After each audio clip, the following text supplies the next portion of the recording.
नायक और खलनायक, विद्वान और महारथी, कला के ऐसे सितारे जो अब भी आसमान में चमकते हैं, और ऐसी हस्तियां जो इतिहास में अमर हैं। उजले व्यक्तित्व के धनी भी और स्याह पहलुओं के लोग भी। ये वो लोग जो मशहूर हैं। ये है नामी गिरामी।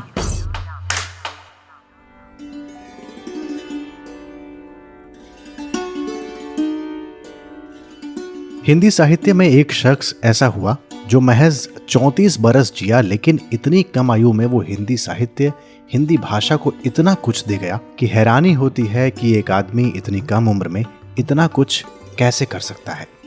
हिंदी साहित्य में इस शख्स के नाम पर उस काल का, उस युग का नामकरण हो गया, भारतेंदु हरीशचंद्र। नमस्कार, मेरा नाम है अंजुम शर्मा। आप सुन रहे हैं आज तक रेडियो की श्रृंखला नामी गिरामी। आज बात करेंगे हिंदी साहित्य में आधुनिकता के अगुआ साहित्यकार भारतेंदु हरीशचंद्र की।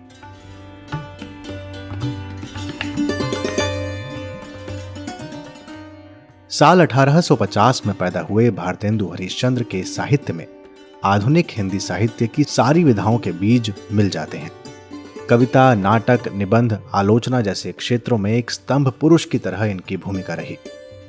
इनके समय का भारत अंग्रेजी शासन के हाथों में था। भ्रष्टाचार, अलगाववाद, प्रांतीयता, भेदभाव की भावना को जोर दिया जा रहा था।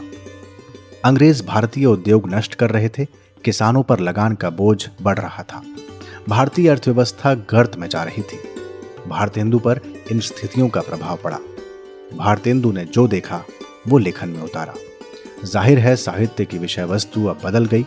नई विषय वस्तु देश प्रेम और देश के यथार्थ पर आधारित हो गई। भाषा बदली। अब भाषा समाज सुधार, पाखंड, आर्थिक विषमता जैसे विषयों की आवाज बन गई। भारतेंदु के भीतर का साहित्यकार और उनका जीवन समाज, राष्ट्र, साहित्य, भाषा, दर्शन के विस्तृत संदर्भ में विकसित हुआ। ये वही काल था जब 1857 का विद्रोह हुआ। राजा राम मोहन रॉय, ईश्वर चंद्र विद्यासागर, रामकृष्ण परमहंस जैसे लोगों का समाज पर प्रभाव पड़ रहा था। भारतेंदु ने भी इस नवजागरण में अपनी भूमिका निभाई और हिंदी नई चाल में ढली। भारतेंदु ने निबंध लिखे, नाटक लिखे, पत्रिकाएं निकाली, कविताएं लिखी। एक पत्रकार के रूप में भारतेंदु ने बाला बोधिनी, कविवचन सुधा, हरीशचंद्र मैगजीन, हरीशचंद्र चंद्रिका जैसी पत्रिकाओं का प्रकाशन किया। पत्रकारिता के क्षेत्र में भारतेंदु का क्या योगदान रहा? प्रोफेसर कुमुद शर्मा दिल्ली विश्वविद्यालय में हिंदी की प्रोफेसर हैं और पत्रकारिता के लिए दिए जाने वाले भारतेंदु हरीशचंद्र सम्मान से सम्मानित हैं। वो कहती हैं कि भारतेंदु हरीशचंद्र भारतीय पत्रकारिता में नवोत्थान के प्रतीक हैं। उनकी पत्रिका कविवचन सुधा की बात की जाए तो कहना पड़ेगा कि इस पत्रिका ने हिंदी पत्रकारिता को युगांतकारी मोड़ दिया।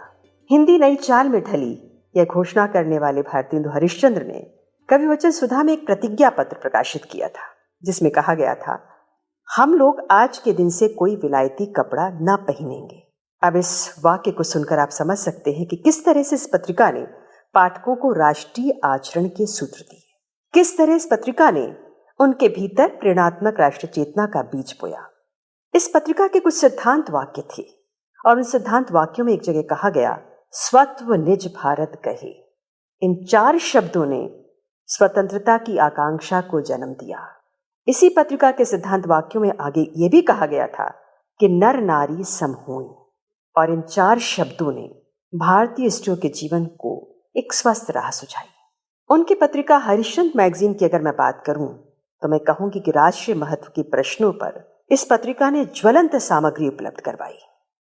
इसके संदर्भ में मुझे बड़ी रोचक सी जानकारी मिली कहीं पर पढ़ते हुए कि इसके पहले ही अंक में एक मनोरंजक प्रश्नावली प्रकाशित की गई थी।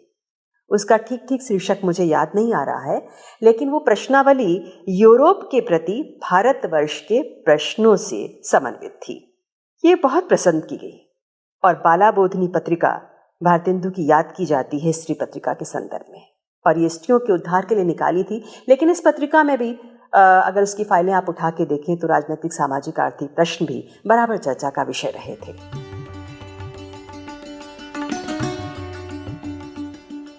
भारतेंदु की खासियत थी कि उन्होंने समाज के सभी वर्गों के विचारों और भाषा के स्तर को ध्यान में रखा। उन्होंने हिंदी समाज के लिए पठन पाठन की आदत विकसित करने का कार्य किया। भारतेंदु ने बादशाह दर्पण और कश्मीर कुसुम जैसे इतिहास ग्रंथ लिखे तो प्रेम मालिका, प्रेम सरोवर, फूलों का गुच्छा, वर्षा विनोद जैसे काव्य रचनाएं भी इन्होंने की।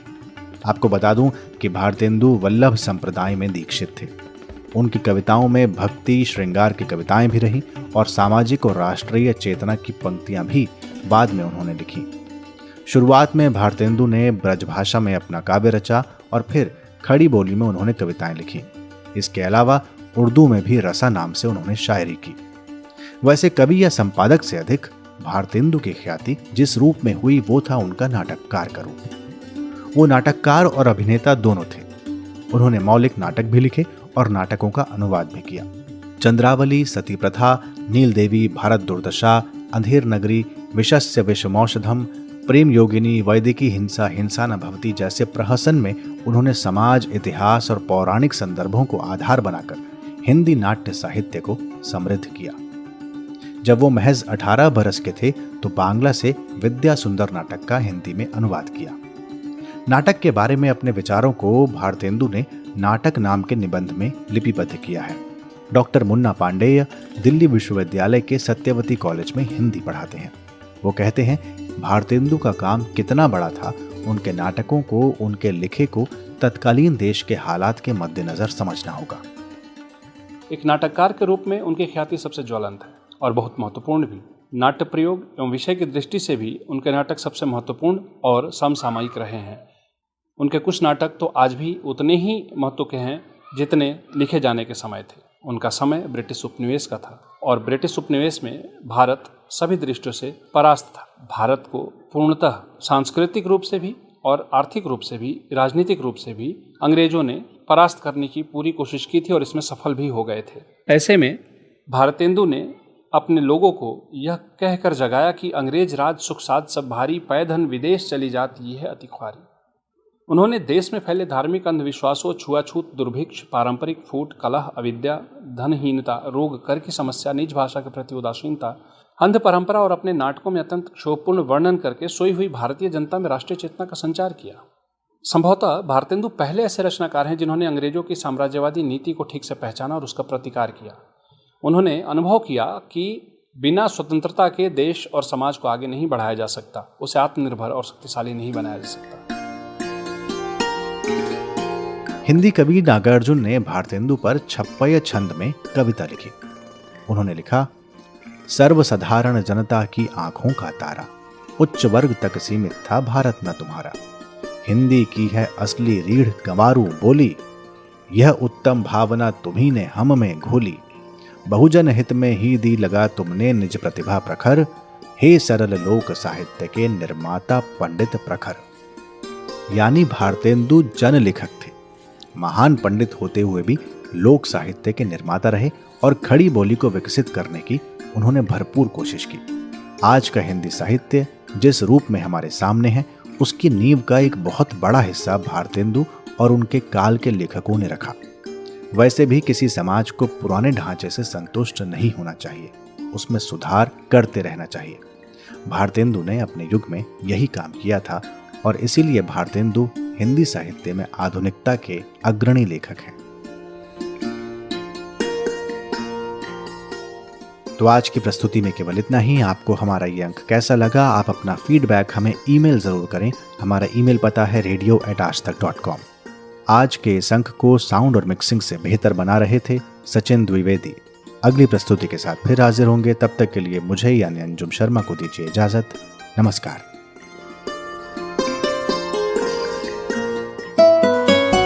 आज तक रेडियो सुनता है सारा जहां।